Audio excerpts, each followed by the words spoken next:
So, how big of a deal would it be if the Atlanta Hawks don't make the playoffs? Now, here's what I will say, okay? Because the Hawks lost last night, 130-128. They shot really well against the Miami Heat in the first half, then couldn't hang on to the lead. Again, another subpar defensive performance. Trey and DeJounte couldn't make a three to save their life. Trey hit that big 30-footer at the end of the game, near the end of the game.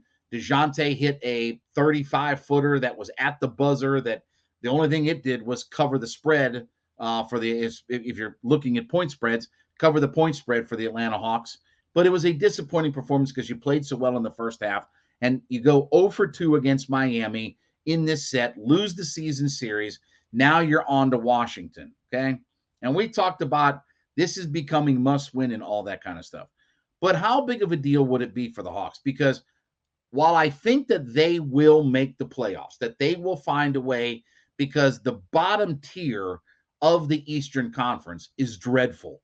The Charlottes, the Detroits, Indiana, some of those teams, they're dreadful.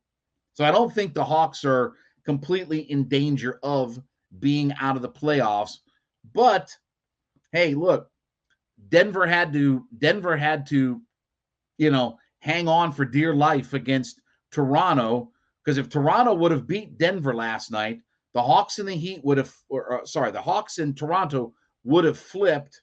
So that would have made the Hawks in the 9 seed. And then the 10 seed is, the team that you're going to see 2 of the next 3 days in the Washington Wizards.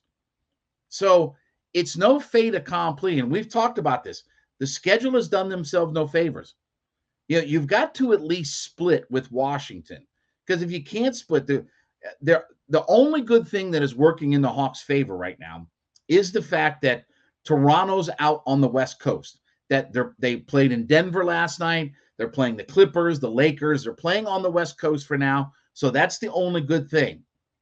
And maybe the fact that the Hawks don't have to play Toronto, that may be the other good thing about all of this.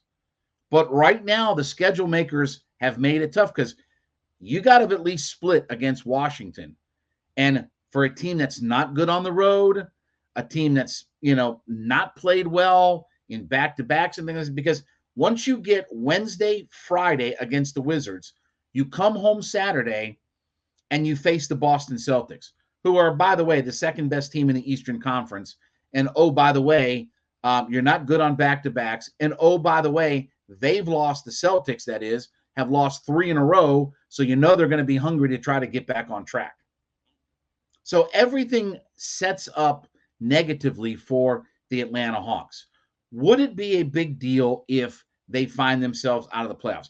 Because here's the reality. I think the Hawks are probably going to finish in that 9-10 spot, maybe 9. I'll give them the 9 spot, which means that you have to win multiple games, 1 game at home if you're the 9 seed, and then 1 game on the road against the loser of the 7-8 matchup. Just like last year. It's the same scenario. You play the first game at home, you play on the road in the second game. But what's your reward? Okay, your reward is you play either the Boston Celtics. Well, let me put it this way.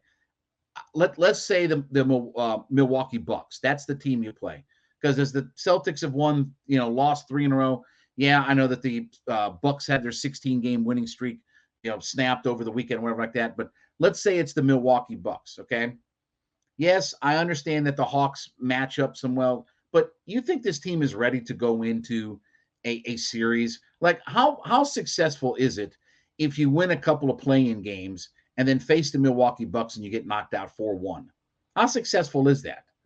Now, if you can get to 7-8, okay, and win that first matchup and then take on the number 2 seed, the Celtics, maybe that makes it a little bit better. But again, we're talking about scenarios that, number one, are becoming less and less likely. This idea of getting to the 6th seed, Brooklyn's not as bad as what we think they are. Miami looks like that they're on the rise a little bit, that they could overtake Brooklyn. I think the Knicks are locked into that 5 seed. They're not getting knocked out. So things are starting to, pecking order, fall into place. And then with the Hawks schedule the way that it is, if you don't split against Washington, if you're 0-2 against Washington, let me tell you, the way that this team has played in back-to-back games, 2-7 on the year, they're not going to beat Boston. So that could be potentially, if you lose two to the Heat, or lose to the Wizards, lose another game to Boston, you're looking at a 5-game losing streak, and then things start to spin out of control because you're down to what, your last 17 games of the year as it is. Do I think it would be a big deal? I don't personally think it would be a big deal, but I promise you ownership does, who's paying $8 million a year for a head coach, who hired a coach in 5 days to come in and try to get this thing on track, and they won't have a playoff game at home, even if it is a play-in round or whatever. They don't have a play-in game. The owner of this team thinks it's a big deal. You don't pay that kind of money and bring a coach 3/4 of the way through the season in if you don't think it's a big deal. The owner looks at it as a big deal. Do I personally look at it as a big deal? No, because I know what the end result is going to be. It's going to be Boston or Milwaukee or somebody like that, and we're going to get our brains beat in because those teams are clearly way above anything that the Atlanta Hawks have to offer. First things first, go to Washington, see if at least the Hawks can split, but certainly nothing is setting up right now.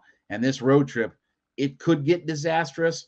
Let's hope the Hawks get off, because I do think that if the Hawks win on Wednesday, okay, things start to calm down a little bit. But if they lose on Wednesday, there's a definite chance they lose on Friday. And I don't think they're winning on Saturday when they come back home against the Boston Celtics. All right, besides making Hittin Hard with Jon Chuckery your first listen every day, make sure you make Locked On Sports Today your second listen. Biggest stories of the day, instant reactions, big game recaps, and the take of the day, available Odyssey, Spotify, YouTube, wherever you get all of your favorite podcasts from.